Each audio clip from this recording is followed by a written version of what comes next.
Guten Morgen und herzlich willkommen zu einer neuen Podcast-Folge von mir. Ich hoffe, heute geht es gut. Mir so ein bisschen halbe, also eigentlich mental geht es mir schon recht gut. Einfach gesundheitlich wieder mal. Ich habe das Gefühl, in jeder Podcast-Folge geht es darum, dass ich sage, dass ich verkältet bin. Aber ich bin halt gefühlt schon wieder verkältet. Ich soll langsam mal zum Arzt wahrscheinlich. Ja, meine Nase läuft wieder komplett und ist manchmal zu. Von dem her, sorry, wenn ab und zu mal eine Unterbrechung kommt oder ich absolut verstopft Töne, es ist richtig mühsam. Aber auch berechtigt, ich war gestern den ganzen Tag draußen gewesen, weil wir haben was für den Can gedreht. Ich darf leider nicht so viel erzählen, aber ich musste so ein bisschen schauspielern.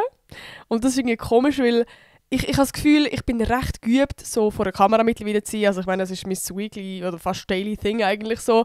Seit, kann ich, 6, 7 Jahren. Von dem her ist das jetzt wie nie so ein Problem. Aber Schauspielern ist schon einmal eine andere Sache. Weil das ist halt wirklich so, ich weiß nicht, blöd gesagt, habe ich so gelernt, authentisch zu sein und einfach mich selber sein vor der Kamera. Ich kann das viel besser, als etwas zu spielen. Weil ich finde, bei Schauspielern ist ja so das eine, dass es echt muss aussehen und dass echte Emotionen sind.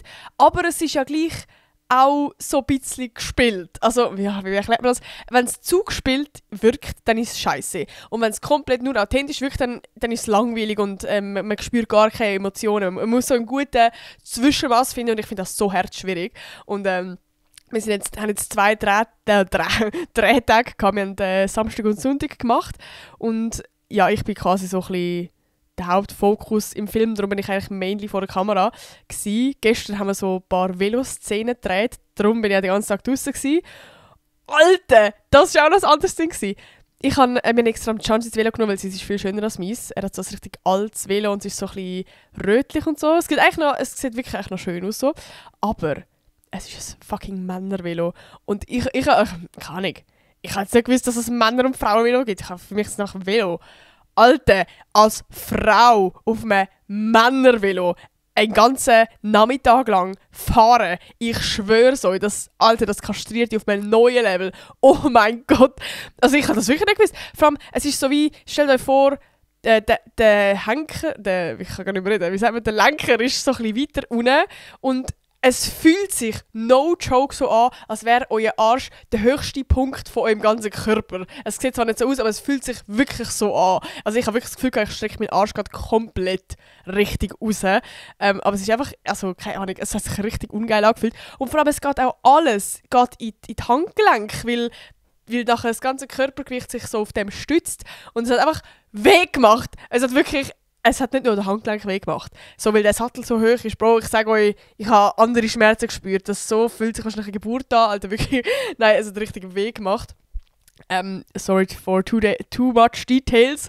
Aber das war nochmal eine neue Erfahrung, sage ich ehrlich. Vor allem, gestern haben wir mit der Can ist dabei, der Flavio Stuck ist dabei, falls ihn jemand kennt, und mein Bruder, weil er der Fahrer war. Und heute haben wir noch mit einem externen Schauspieler gedreht. Also quasi nur Männer am Set.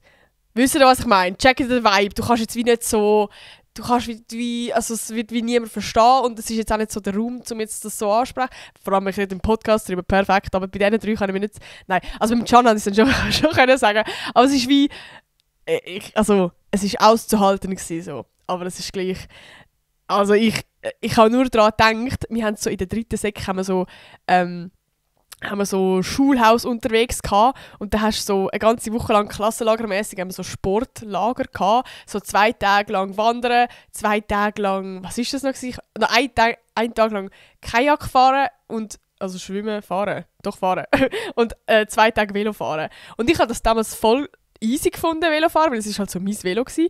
Und ich habe mir gedacht, Alter, hätte ich mit dem Velo 2 Tage lang fahren. Und dort ist so auf und ab gegangen. Alter, ich wäre so gestorben. Vor allem, weil wir noch so einen fetten Rucksack hatten damals. Also wirklich, ich bin ja nur chillig einen Nachmittag lang in der Stadt rumgefahren. Wie kann das so viel Schmerzen bereiten? Von dem her, ja, hätten wir vielleicht mein Velo nehmen. Aber egal, es hat dafür geile Aufnahmen gegeben. Heute sind wir noch eben dann bei uns die Heide am Filmen gewesen. Das war wieder ein bisschen easy gewesen. Aber ich habe recht gemerkt, wie ausgelaugt ich bin. Weil irgendwie, ich weiß auch nicht, also es ist wie die ganze Woche halt Schule haben und nach dem Wochenende wie kein Wochenende haben. Also es war ja geil gewesen, so. Aber ich habe jetzt einfach am Schluss von heute habe ich einfach gemerkt, boah, ich bin so fucking kaputt. Also wir alle sind so ein bisschen kaputt gewesen, wir haben absolut nicht mögen. Darum bin ich jetzt irgendwie gerade so ein bisschen komplett kaputt. Aber und morgen ist wieder Schule.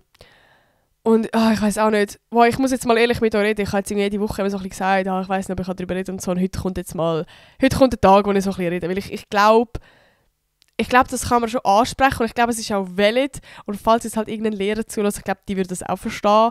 So, darum, I don't care all them. Nein.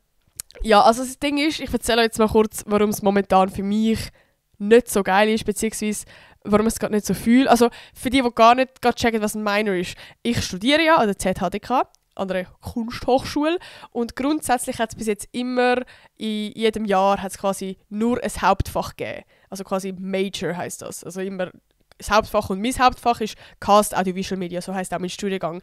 Es gibt aber neues Major Minor Modell, und das ist erst seit meinem Jahrgang neu, also es ist nicht nur in meinem Studiengang, sondern es ist an der ganzen ZHDK neu. Das heisst, dass du kannst ab dem 3. Semester noch ein Nebenfach auswählen.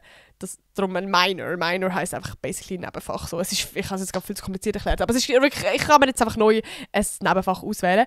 Und ich habe Social Media Storytelling ausgewählt. Und ich habe mich auch, also du hast dich wie müssen einloggen und du hast dann quasi wie, wenn es halt zu viele Leute sich angemeldet haben, hätte es auch können sein, dass du es nicht bekommst. Und ich habe mich eigentlich sehr gefreut, dass ich das bekommen habe. Weil es hat zwar noch geile Angebote gegeben, also es hat zum Beispiel auch noch, was hat es noch gegeben? Also es kann auch voll etwas sein, was jetzt nichts mit meinem Studiengang sonst zu tun hat. Also ich hätte auch etwas mit, Film ist jetzt schon recht ähnlich, aber auch so mit Sounddesign oder etwas mit komplett Art, Fine Art, weiss doch nicht, Zeichnen machen. Also ich hätte wie etwas auch in eine ganz andere Richtung können gehen. Aber ich habe wie Social Media Storytelling. Ich kann gar nicht mehr. Social Media Storytelling. Ich habe den Minor, also das Nebenfach, gelesen, was ausgeschrieben ist. Und dann ist so ein bisschen gestanden, hey, es wird auch viel Praktisches sein. Also quasi Sachen machen und nicht nur inputmäßig. Und es ist zum Beispiel von Vorteil, wenn du schon einen Account hast und dort aktiv bist und so.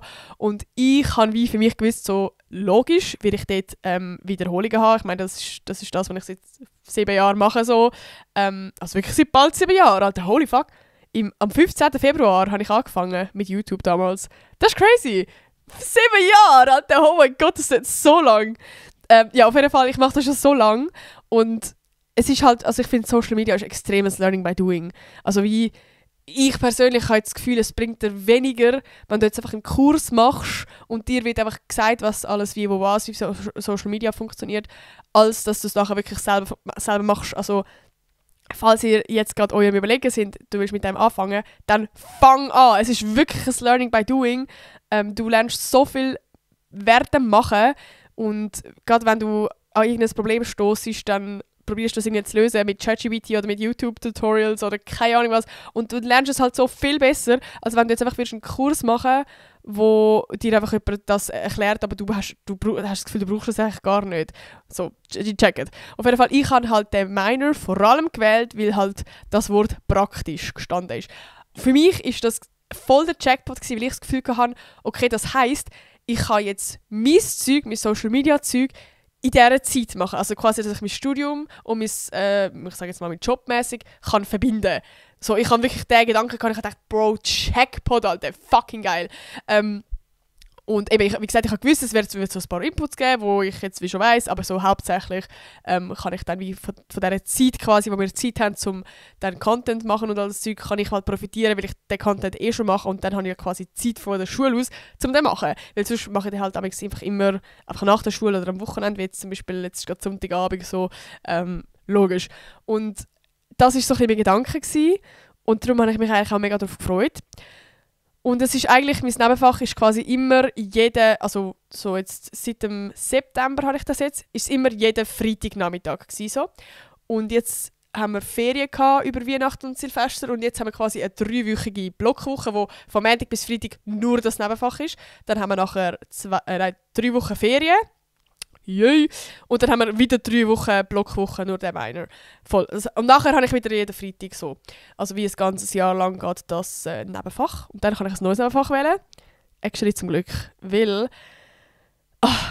es ist wirklich schade. Es ist halt wirklich Ich sage jetzt mal, bis jetzt zumindest, zu 95% nur Input gewesen.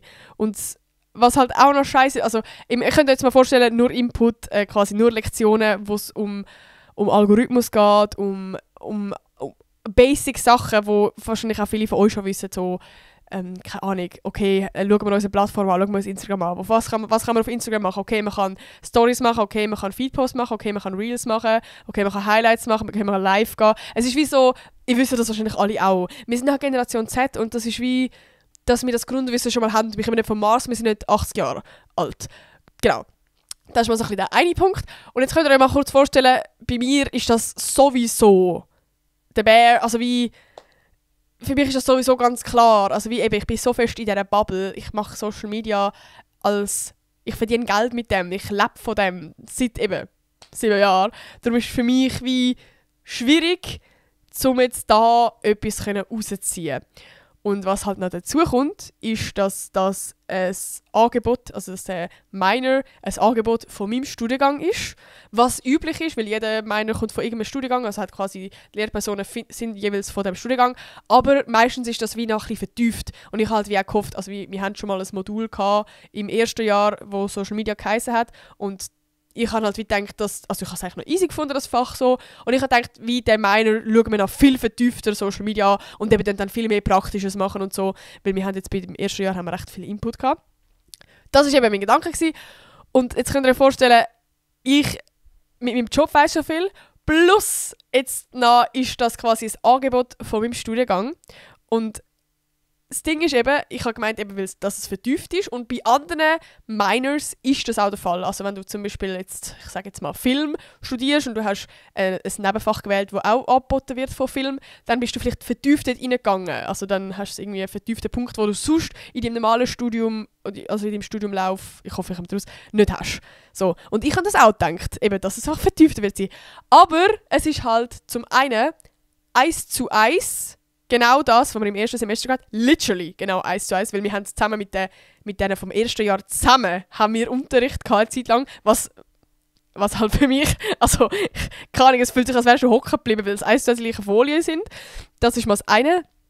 Und das andere, eben, es ist halt wirklich 95% Input. Wir haben jetzt so, oder ich habe so ein bisschen gedacht, dass wir jetzt in diesen 3 oder insgesamt 6 Blockwochen wirklich dann Praktisches werden machen. Und es ist halt gleich immer noch Input. Und wenn es etwas Praktisches ist, dann ist es wie so eine Übung. Also, keine Ahnung, wir haben dann das Thema Bild. Und dann erklären sie okay, weißt du, beim Bild das goldige Dreieck und weiss ich nicht was alles. Das weißt du, wie so die Basic-Sachen, wo ich jetzt auch schon weiss. Und dann heisst es, ja, jetzt haben wir eine Stunde Zeit, um im Schulhaus mal so ein bisschen Fotos machen und so ein bisschen ausprobieren. Das ist dann quasi das Praktische. Und ich glaube, wir alle vom Minor, also wir haben auch so ein bisschen zusammen jetzt besprochen und geredet, also wir sind nur 8 Leute, sind alle die gleiche Meinung, weil wir haben alle den Minor halt gewählt, weil wir selber entweder, also viele wollen selber entweder anfangen mit Social Media oder wollen irgendwie, weißt du, sie haben einen Studiengang, wo sie viele Projekte machen und sie wollen quasi die Projekte vermarkten, dass die Leute das kaufen oder weißt du, nicht einfach so Sachen. Und wie jeder ist mit einer Idee gekommen oder mit einem Ziel und ich glaube, alle haben so ein bisschen gedacht, es wird halt vor allem dann viel Praktisches gemacht, was man für seine Kanäle brauchen kann. Und es ist jetzt halt viel mehr, ja, so ein bisschen ein Ausprobieren und ein Testen und so. Und ich kann das halt gar nicht brauchen. Und für mich ist es halt vor allem auch schwierig, weil es halt wirklich alles Wiederholung ist. Oder ich weiss es einfach sonst, es ist wie, ich weiss auch nicht, ich vielleicht verstehe das gerade, aber es ist halt wie vieles das, was ich schon weiss oder was ich in der Schule sogar schon hatte. Also im Studium. Und das ist halt wie, es fühlt sich halt dann umso mehr nach Zeitverschwendung an. Vor allem, wenn ich von Leuten von meiner Klasse mit treffen am Mittag und die anderen erzählen so von ihren Nebenfächern, die sie gerade haben. Und mega viele haben dann halt oft einfach freie Zeit zum Arbeiten. Und das ist ja genau das, was ich will. Und ich bin gefühlt die mit dem Minor, der wirklich als einziges praktisch keine freie Zeit hat zum Arbeiten. Was ich ja genau wegen dem den Minor genommen habe. Also ich habe ein bisschen in die Scheisse gegriffen. Und das ist momentan so ein bisschen mein Struggle. Ja, ich hoffe, man hat es irgendwie gerade nachvollziehen. Ich weiß nicht, ob ich es jetzt zu kompliziert erklärt habe. So. Aber ja, das ist gerade so ein bisschen das Ding. Und ja, vielleicht sind gerade auch viele jetzt gegangen zu einer Lehrperson.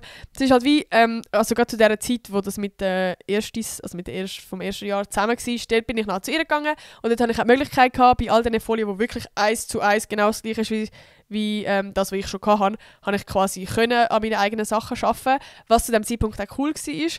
Aber ich hatte zum Beispiel dafür nicht sonst fehlen, was für mich auch voll einschränkend war, weil zum Beispiel teilweise haben wir auch am Abend Schule gehabt.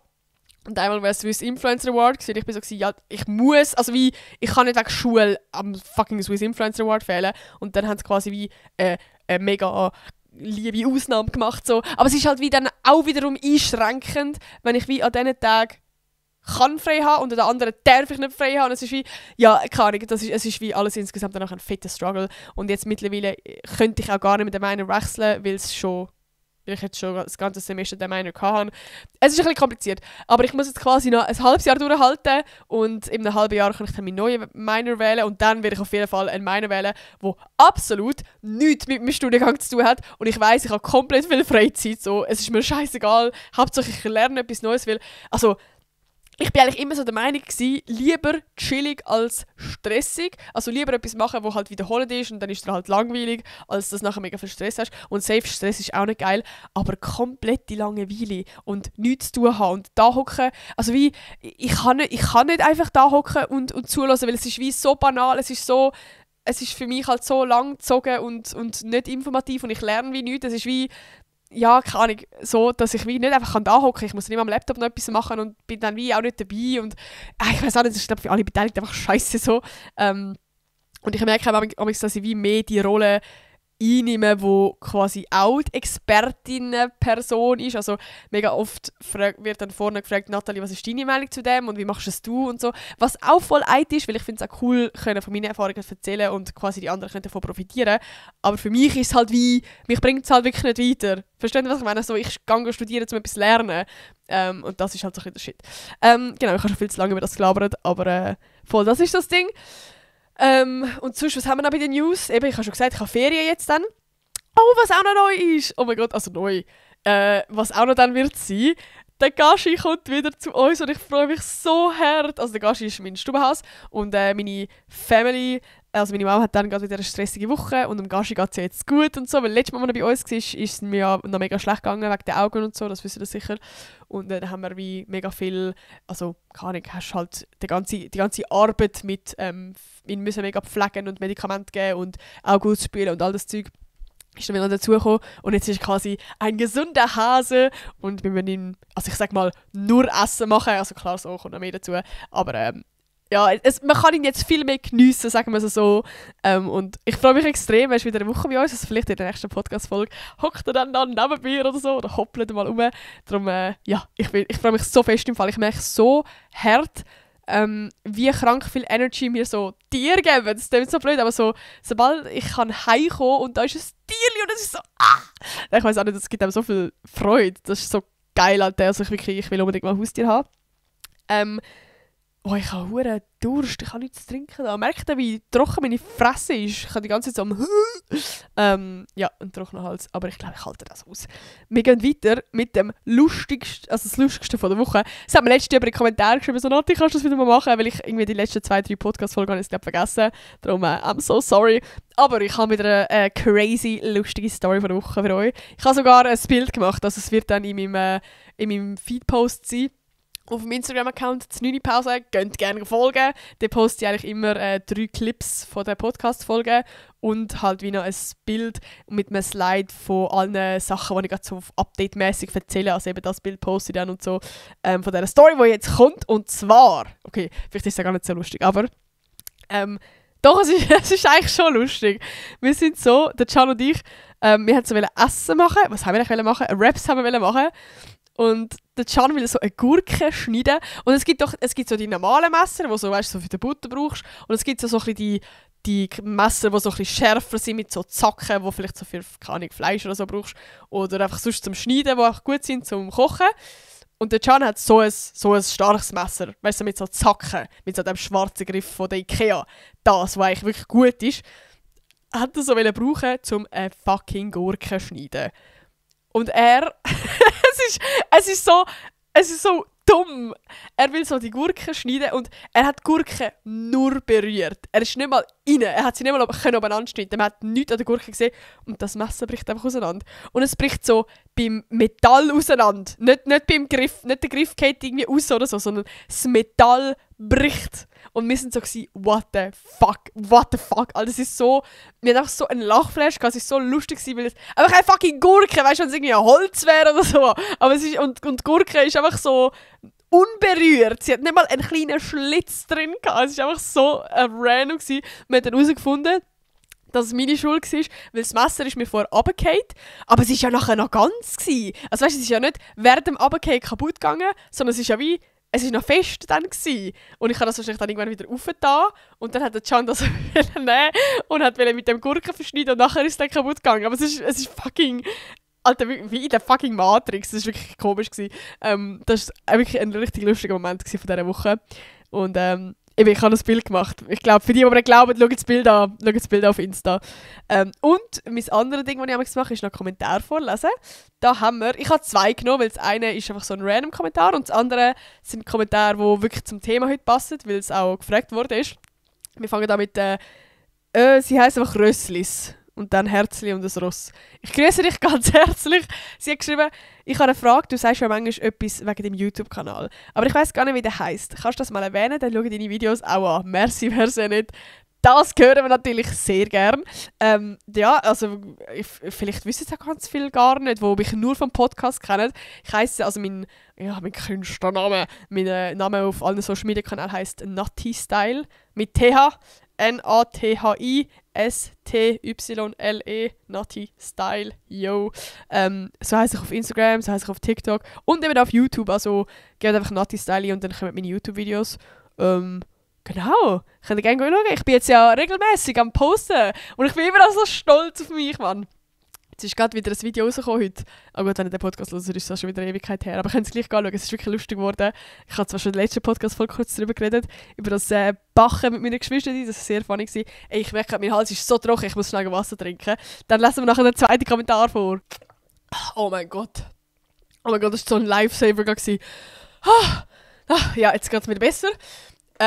Was sind wir gewesen? Beim zweiten Kommentar. Und zwar hat Kami, Ausrufezeichen, ich grüße dich, ich habe geschrieben, mega coole Folge, kannst du mich grüßen und bitte mal über Dreierfreundschaften reden. Ich bin gerade voll außer Atem. Und es hat eben nochmal jemand so einen Kommentar geschrieben. Und zwar, sie heisst einfach N und Herzli. Und zwar hat sie geschrieben, «Hoi Nati, mega coole Folge gsi. Habe eine Frage für die nächste Folge. Wann weiss man, dass eine Dreierfreundschaft nicht mehr funktioniert?» Also, wir reden heute über Dreierfreundschaften. Und ich finde, das ist ein sehr schwieriges Thema, weil ich habe sowohl negative als auch positive Erfahrungen damit gemacht. Ich würde jetzt in dieser Podcast-Folge mal so ein bisschen darüber reden, wann eine Dreierfreundschaft funktioniert und was so ein bisschen meine Erfahrungen waren, beziehungsweise so vielleicht unsere Rules oder was damals bei uns funktioniert hat, was nicht so und so. Einfach all das Zeug. Ich habe mir da so ein bisschen Notizen gemacht. Ich würde sagen, wir starten gleich mal. Und zwar gibt es mir so 2 Punkte, wo ich würde sagen, die sind schon sehr essentiell, um mal überhaupt sagen, ob eine Dreierfreundschaft funktioniert. Ich muss sagen, es gibt auch noch so ein bisschen einen Unterschied zwischen Jungs und Girls, muss ich jetzt ganz ehrlich einfach so sagen. Ich habe das Gefühl, bei Jungs ist das fast noch ein bisschen einfacher. Habe ich das Gefühl? Also schreibt zum Beispiel mal eure Erfahrungen in die Kommentare, falls ihr Dreier-Jungs-Klicken da am Start habt. Und ich habe das Gefühl, bei Girls ist es meistens noch so ein bisschen komplizierter so. Habe ich jetzt das Gefühl, oder ich kann jetzt zumindest nur von meinen Erfahrungen so reden. Und ich höre da von meinem Bruder und vom Can, dass es immer so nie ein Problem irgendwie so ist. Aber meine Erfahrungen sind grundsätzlich so ein bisschen so gewesen, dass zum einen das Alter eine sehr grosse Rolle spielt. Ich habe das Gefühl, früher, so, gerade in der Schulzeit, ist es einfach immer noch so ein bisschen schwieriger gewesen. Weil da kommen da so mehrere Sachen auch hinzu. So zum einen, keine Ahnung, so Pubertät und sich miteinander vergleichen und, keine Ahnung, so mega dumme Sachen wie, oh, es ist voll, also meistens so eifersüchtig aus Selbstunsicherheit, weil die andere Person dann besser bei den Jungs ankommt. Und einfach so basic Shit.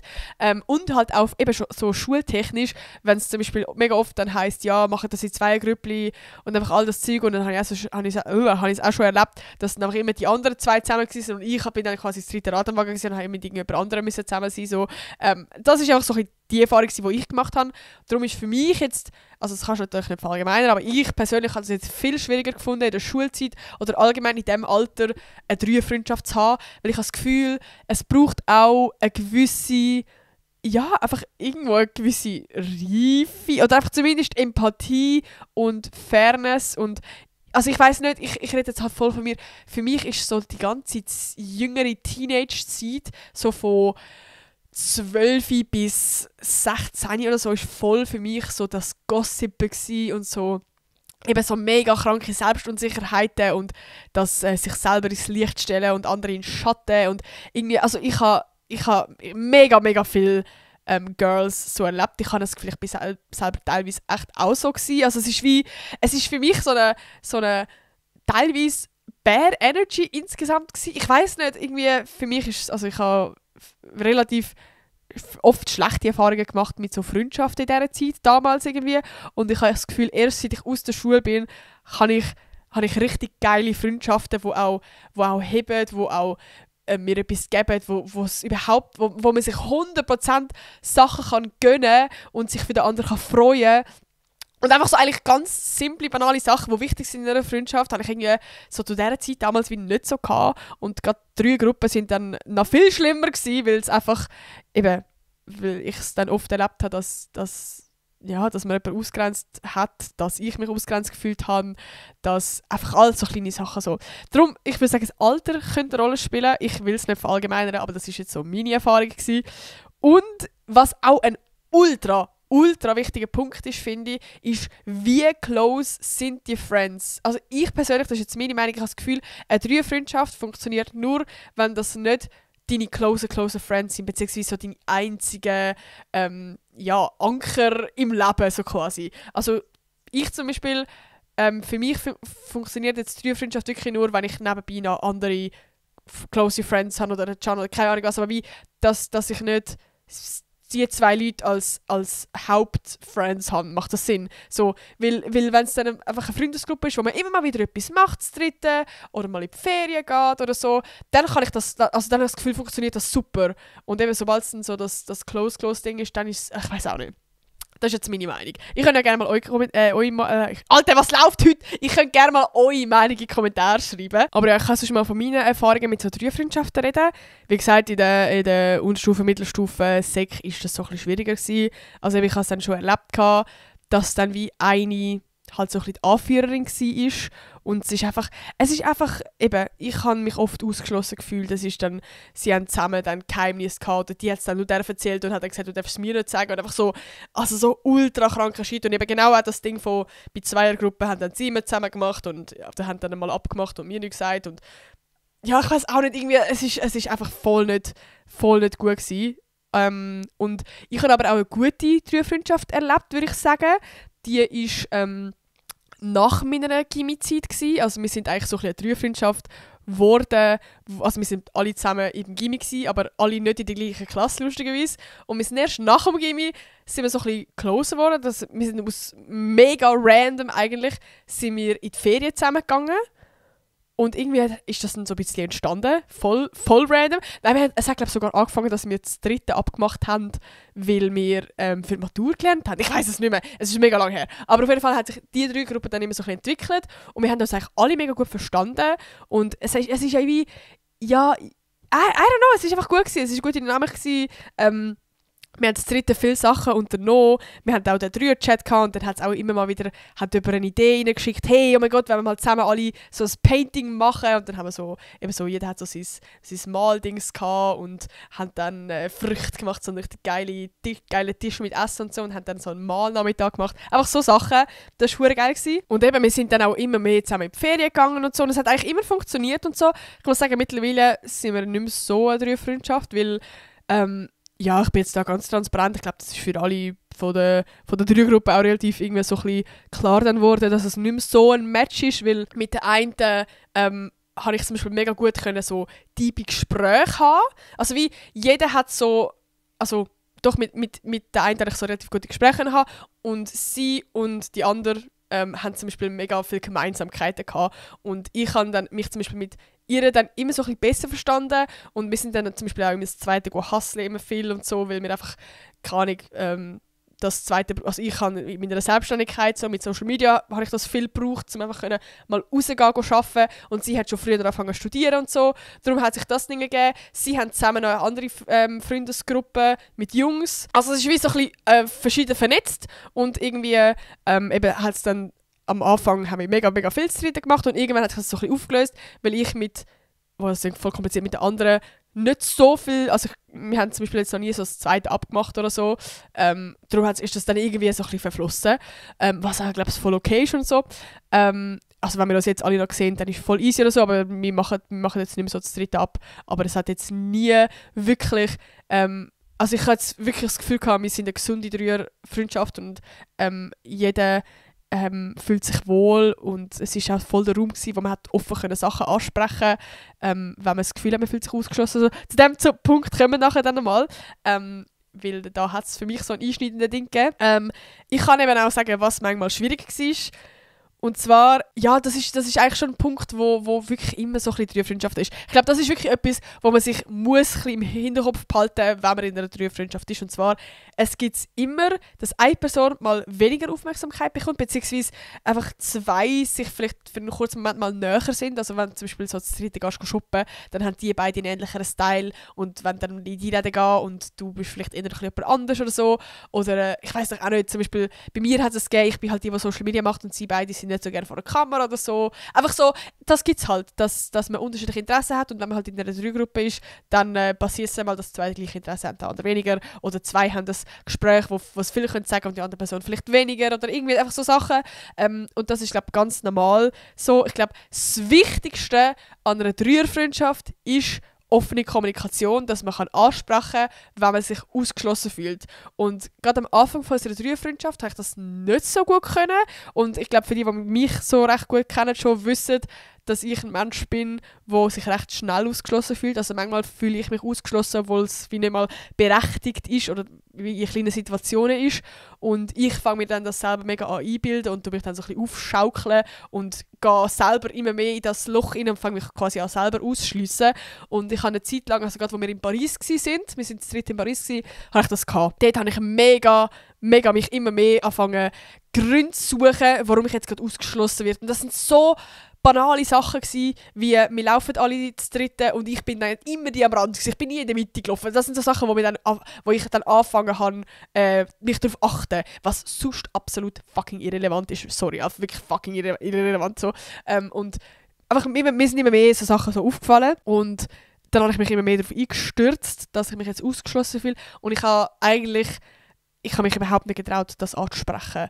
Und habe dann eigentlich für mich immer mehr gedacht, oh Gott, noch 3 Tage, okay, noch 2 Tage, noch 1 Tag. Also ich habe Paris damals mit ihnen das Dritte gar nicht geniessen, weil ich so fest mich in diesem Loch gesehen habe und mich so fest so selber ausgeschlossen habe. Wenn ich jetzt so zurückschaue, ich habe gar nicht so viele Gründe gehabt. Also wie, eben, ich habe vor allem das Gefühl gehabt, ich habe mich so selber ausgeschlossen. Ich mag mich nicht an einen Moment erinnern, wo sie mich ausgeschlossen haben. Verstehst du, was ich meine? So, und ich bin dann aber, es ist dann einfach für die Ferien vorbei gewesen, ich habe das nie angesprochen oder so. Und ich bin eigentlich dort auch schon so voll gewesen, okay, ich habe keine Lust mehr auf die Dreiergruppe, ich fühle mich dort ausgeschlossen, ich fühle mich dort nicht wohl und all das Zeug. Und wir haben dann aber schon Ende Paris, wo wir auf dem Heimweg waren, schon angefangen für die nächste Ferien planen, weil das ist so ein bisschen unser Ding geworden, so quasi wir wollen das dritte die Welt bereisen. Und haben dann angefangen für London planen, für die nächste Ferien. Und dort bin ich eigentlich schon so gewesen, boah, I don't know, gar keinen Bock mehr. Aber ich schaue mal so, ich kann dann vor allem sie so ein bisschen planen und so. Auf jeden Fall, lange Rede, kurzer Sinn, wir sind dann gleich auf London gegangen und in der Zwischenzeit von Paris und London haben wir dann auch wieder das dritte Sachen gemacht. Und dann ist es wieder gut gewesen, das ist wieder alles easy gewesen, das ist wieder so, keine Ahnung. Und auch in London selber ist wieder komplett gut gewesen. Wir hatten so lustige Momente gehabt. Wir sind im hässlichsten Hotel gewesen, das ich jemals erlebt habe. So, wir hatten so viele lustige Momente gehabt und wir sind wieder so gut das dritte zusammengeschweißt und es ist wirklich wieder super gewesen.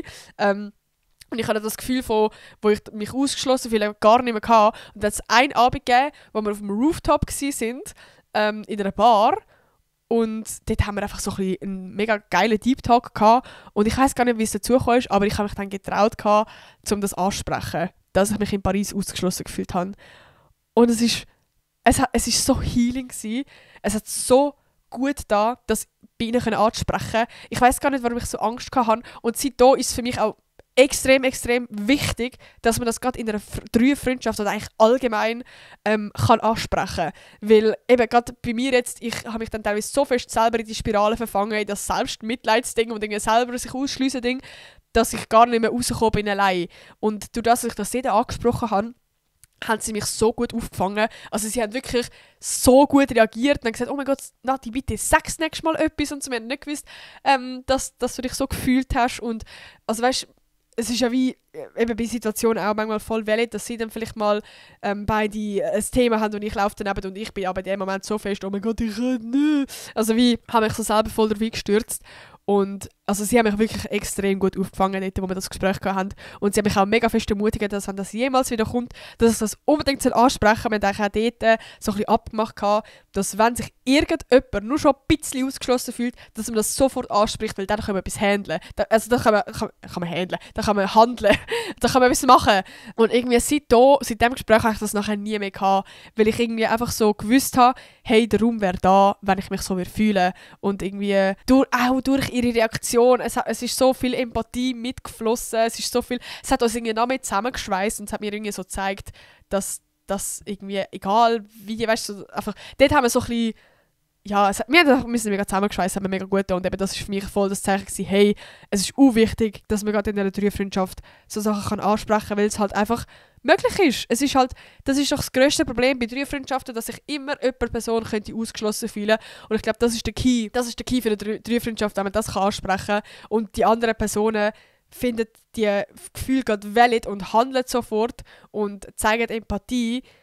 Also ich hätte es jetzt glaube schlimm gefunden, wenn sie so gesagt hätten, hä, wir haben dich ja gar nicht ausgeschlossen, sondern weißt, so, wenn es so der ist, dann funktioniert es nicht. Ich glaube, das ist auch vielleicht so ein bisschen der Grund, warum ich das Gefühl habe, in einem jüngeren Alter funktioniert das weniger, weil ich glaube, dort eben ist es so ein bisschen schwieriger, um sich komplett in jemanden hineinversetzen. Aber ja, genau, das ist so wirklich der Main-Punkt, offene Kommunikation allgemein, wenn ihr euch unwohl fühlt bei Freundschaften, dass man das ansprechen kann, auf jeden Fall, und darum auch in einer Dreierfreundschaft.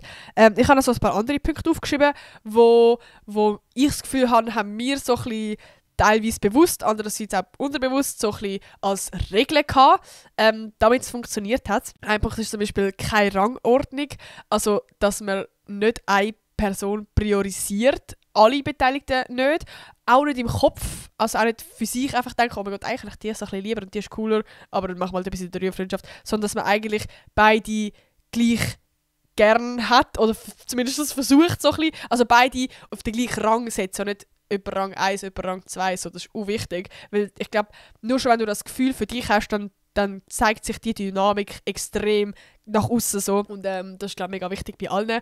Ein anderes, jede Person ist individuell und das finde ich ist so irgendwie ein geiles Ding. Ich glaube, das haben wir auch gehabt. Wir haben so wie gesagt, jede Person ist so der eigene Character, also so quasi jede Person ist jemand anders und das dritte sind wir so das perfekte Team. So, ich bin zum Beispiel immer die, die so ein bisschen überall Bilder gemacht hat von allen. Ich bin so der gute Fotograf und die so ein bisschen, keine Ahnung, einfach so ein bisschen das. Jemand anderes ist das gewesen, jemand anderes ist das. Also wie, wir haben es wie so, als wären wir so, jeder weiss, das sind Main Character im Film, oder einfach allgemein, als wären wir so die wilden Hühner zu dritt und jeder Character braucht so, dass der Film spannend ist. Wisst ihr, was ich meine? So, jeder bringt seine anderen Sachen mit und ich glaube, das macht auch das Gefühl von, hey, wir sind eine Dreiergruppe und es braucht jeder gerade.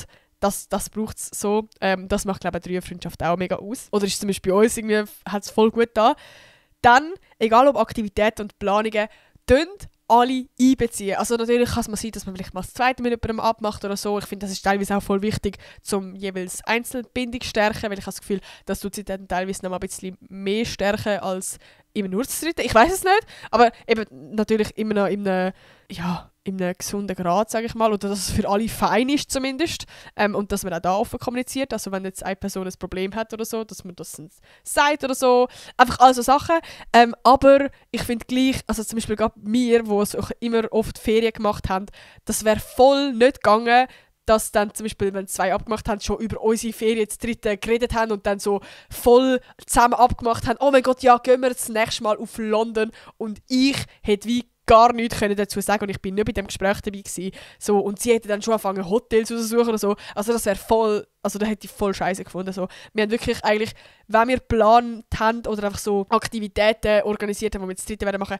haben wir immer, hat jede Meinung gezählt und ist jede Meinung wichtig gewesen. Und also es ist auch, wir haben teilweise auch mega oft Kompromisse gemacht. So, zum Beispiel sie beide haben wie überhaupt kein Problem so mit Flügen und es juckt sie auch nicht so und es ist wie, also sie sind eher so und ich bin zum Beispiel immer so ein bisschen die gewesen, wo teilweise halt, wir können nicht so viel fliegen oder so Sachen oder ich fühle mich nicht so wohl, immer so oft fliegen. So, ich will lieber, oder ich finde es eigentlich auch geiler, mal mit dem Nachtzug irgendwo hergehen oder so Sachen.